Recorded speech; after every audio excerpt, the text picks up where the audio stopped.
There's a lot of confusion when it comes to autism, and that's because there's such a broad range of functionalities varying from person to person. Autism is basically a difference in brain wiring, and the reason it's considered a disorder is because someone with autism doesn't always fall in line with the norm or stay inside of the conformed box of society. In fact, some of the most notable geniuses of our time had autism. That very disorder is precisely why they were able to think outside of the box and invent new ways that the social norm couldn't imagine or comprehend. Here are just a few people with noted variations of autism.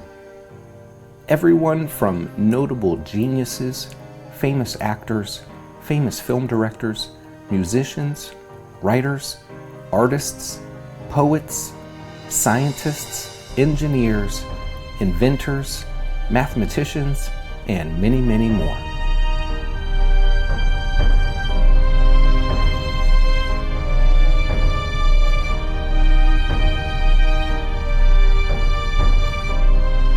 For a long time, only people with severe symptoms were diagnosed with autism. Starting in the 1990s, milder forms were recognized, including high-functioning autism and Asperger's syndrome, which share many of the same symptoms. Then, in 2013, the American Psychiatric Association grouped the autism-related disorders into one, and they called it Autism Spectrum Disorder, or ASD, which is what we'll be referring it to.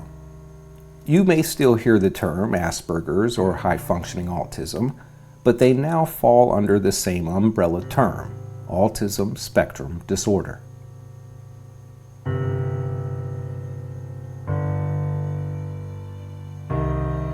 The prevalence of autism has increased by 600% in the last 20 years alone.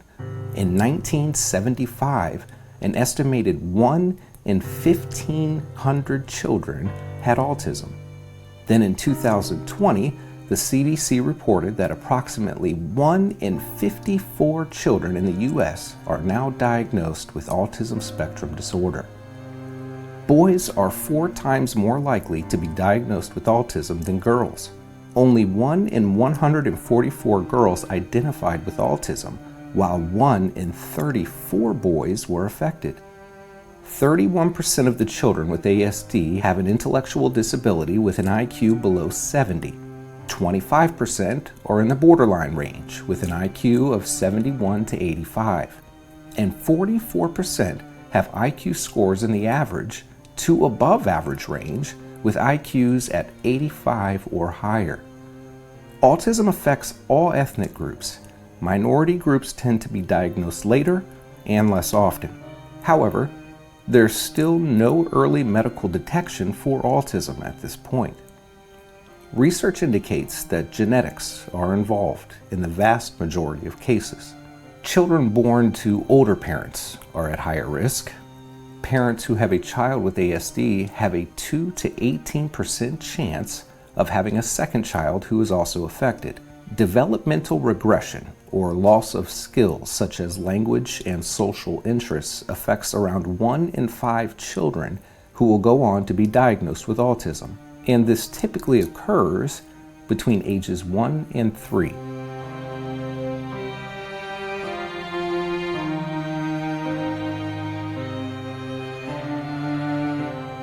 An estimated 1/3 of people with autism are nonverbal. Albert Einstein didn't talk until he was around 4 or 5 years old. Nearly 2/3 of children with autism between the ages 6 and 15 have been bullied. 8 out of 10 children in our case study were bullied at some point in their lives before the ages of 12. Nearly half of those with autism will wander or bolt from safety. So it's important to keep a close watch on children with ASD. 7 out of 10 parents in our case study said that they experienced their children wandering and bolting from safety. Nearly 28% of 8-year-olds with ASD have self-injurious behaviors. Headbanging, arm biting, and skin scratching are among the most common. 3 out of the 10 children in our case study fit this criteria. A very real concern is accidental death. Drowning remains a leading cause of death for children with autism and accounts for approximately 90% of deaths associated with wandering by those age 14 and younger.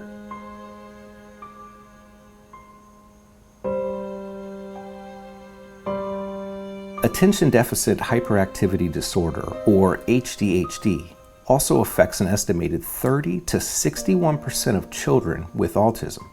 4 children in our study have ADHD. Anxiety disorders affect an estimated 11 to 40% of children and teens on the autism spectrum. Depression affects an estimated 7% of children and 26% of adults with autism. Children with autism are nearly 8 times more likely to suffer from one or more chronic gastrointestinal disorders. As many as 1/3 of people with autism have epilepsy. Studies suggest that schizophrenia affects between 4 and 35% of adults with autism. By contrast, schizophrenia affects an estimated 1.1% of the general population.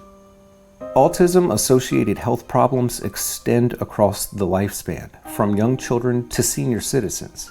Nearly 32% of 2 to 5-year-olds with autism are overweight and 16% are obese. By contrast, less than 23% of 2 to 5-year-olds in the general population are overweight, and only 10% are medically obese. More than half of children with autism have 1 or more chronic sleep problems. 6 out of 10 children in our study have sleeping disorders, more commonly trouble falling asleep and staying asleep throughout the night. Keep this in mind. People with ASD are just like anyone else in most every way. They can speak, read, write, and maintain life's basic skills like bathing, eating, getting dressed, etc. They will likely go on to live an independent life just like anyone else. But it's important not to group all children together into one spectrum. It's imperative as a parent to focus on the child more so than the outlines of autism itself. Symptoms can vary from person to person. Often a child can show symptoms by the time they are 3 years old.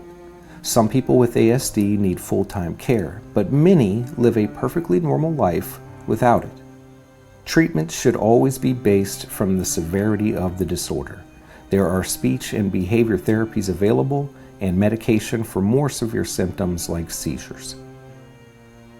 Here are the 10 major symptoms, which we'll elaborate more on in just a minute. Emotional sensitivity. Fixation on particular subjects or ideas. Linguistic oddities. Social difficulties. Problems processing physical sensations. Devotion to routines. Development of repetitive or restrictive habits. Dislike of change. Focus on self, and unusual movement patterns. Often overlooked, sensitivity to emotions is a common issue for people on the high end of the autism spectrum. These individuals can function in a day-to-day life but struggle to control their emotions the same way that a neurotypical or non-autistic person would be able to. For example, a frustrating morning experience can cause irritability and difficulty concentrating for the rest of the day. Like all people on the autism spectrum, people who are high functioning have a hard time with social interaction and communication. Their social skills are usually underdeveloped. Naturally, reading social cues and making friends can be difficult. There can also be difficulty making eye contact and difficulty with perspective taking and understanding how another person is feeling. Some situations can be extremely overwhelming, resulting in shutdown. People with autism may also have unusually intense emotional reactions compared to the rest of us. Autism Spectrum Disorder, or ASD, can affect the way you communicate, socialize, and process sights and sounds. It's typically harder to pay attention or focus on one particular subject for a great length of time, especially if it's a subject you're not interested in, to where it can be the exact opposite side of the spectrum if they are interested in the subject. There are some certain behaviors and general ways of speaking that are very distinct. Understanding these behaviors are key.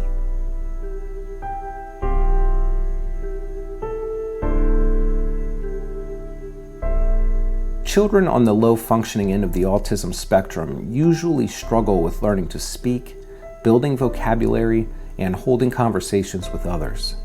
Their counterparts on the higher end of the spectrum may start talking much earlier than normal and often display an impressive vocabulary. They may find conversations with others boring or difficult to follow and may avoid speaking with their peers. Frequent interruptions during conversations and focus on particular topics seem like oddities rather than neurological symptoms to most people.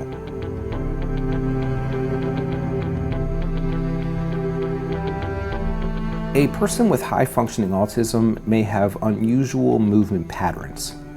Toe walking is a common movement disorder. The person may walk on their toes or the ball of their feet without putting much body weight on the other parts of the foot. One of the children in our study was known to randomly clap his hands together without being aware of actually doing it.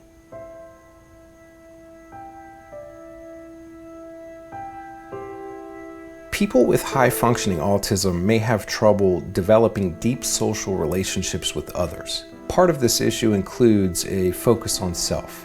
A person with high-functioning autism may spend an excessive amount of time talking about themselves, not allowing another person to share a complete thought or response.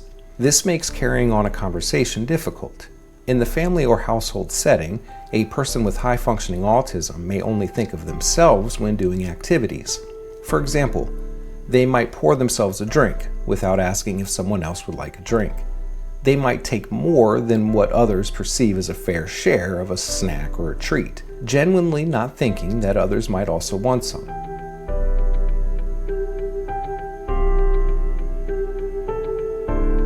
Understanding personal boundaries, like standing too close, talking too loud for the situation. These are things someone with ASD has difficulty with. And naturally, someone without ASD may also have trouble communicating with someone who has these difficulties. Social skills are one of the biggest difficulties. Another example would be when someone winks their eye at you. It could be for a number of reasons, but it's hard to distinguish those mannerisms for someone with ASD. So teaching these types of social skills can be very effective.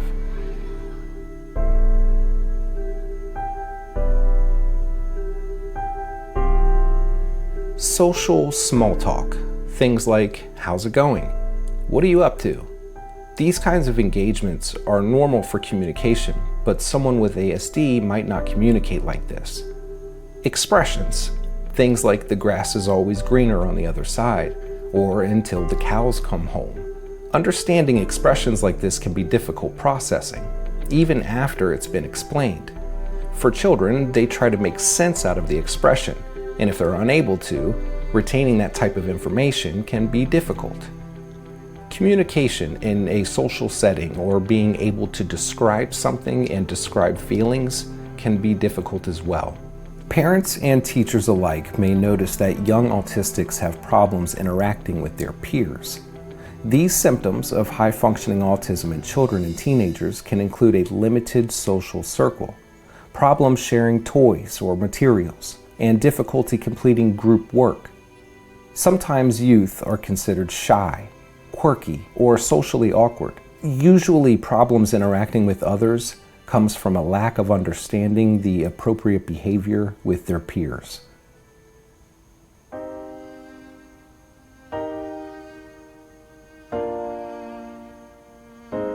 Routine and repetitive behaviors are common for someone with ASD.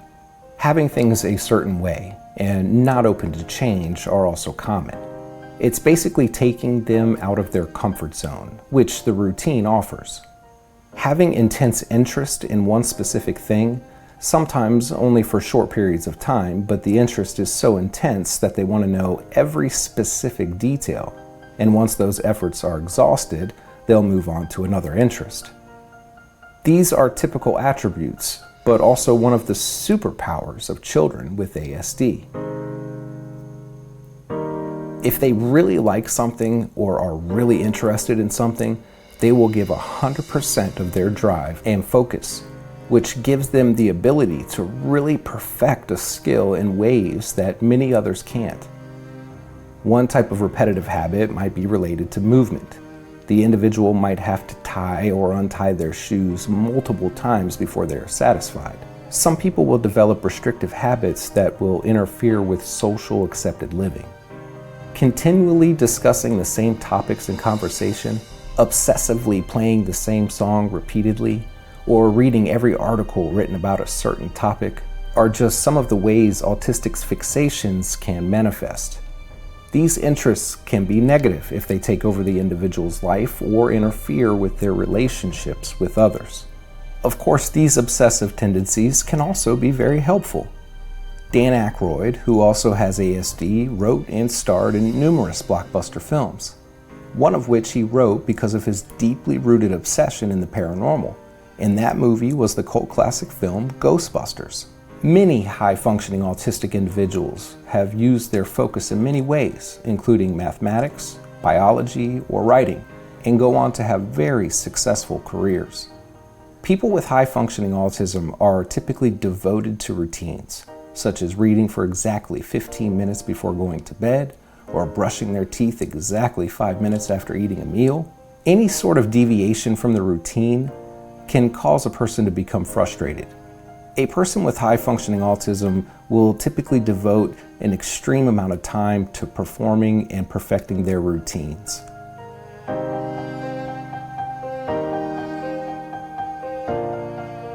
Sometimes loud noises and large crowds can be overwhelming. For example, they may be fine in a classroom of students, but if the fire alarm goes off, panic can set in and be very stressful.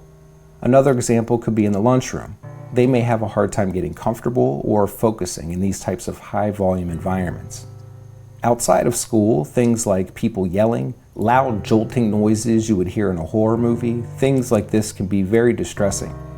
Many individuals with autism have sensory difficulties. They may find specific noises, tastes, smells, or even feelings intolerable, even uncomfortable clothing or unwanted touches. These issues can be disruptive and stressful, but according to the National Institute for Neurological Disorders and Stroke, autism symptoms can improve over time as children learn to regulate their own behavior.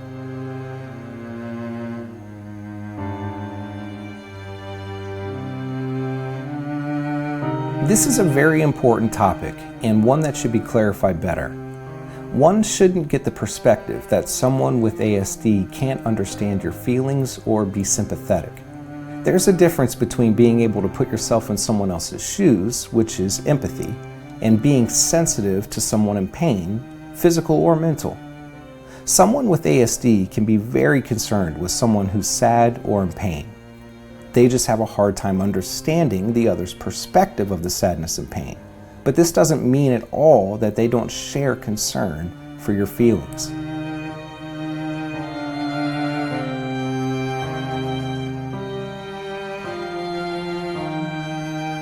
We use our body to communicate our intentions and our feelings. The gestures, facial expressions, body postures we make are social signals, ways of communicating with another.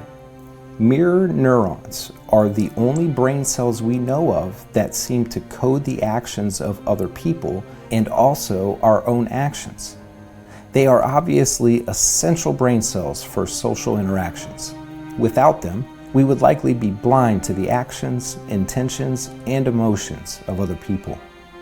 The way mirror neurons likely let us understand others is by providing some kind of inner imitation of the actions of other people, which in turn leads us to simulate the intentions and emotions associated with those actions. When I see you smiling, my mirror neurons for smiling fire up too. initiating a cascade of neural activity that evokes the feeling we typically associate with a smile. Mirror neurons are a small circuit of cells located in the premotor cortex, which allow us to recognize and imitate behavior in others, understanding the emotions of another that they can relate to personally. People with autism have fewer mirror neurons than that of a neurotypical individual. Mirror neurons can account for 3 major symptoms of autism: social skills, motor skills, and language difficulties. Children with ASD will likely have a tougher time with their reading and writing skills. Oftentimes, drawing a picture, even simple objects like a triangle, can be challenging. One mother in our study group pointed out that she knows her child will eventually catch on to it, but will have to work twice as hard as all the other kids to do it. And that's where we need to be more sensitive as parents.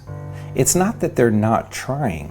They're actually trying harder than everyone else just to stay up to speed in many ways.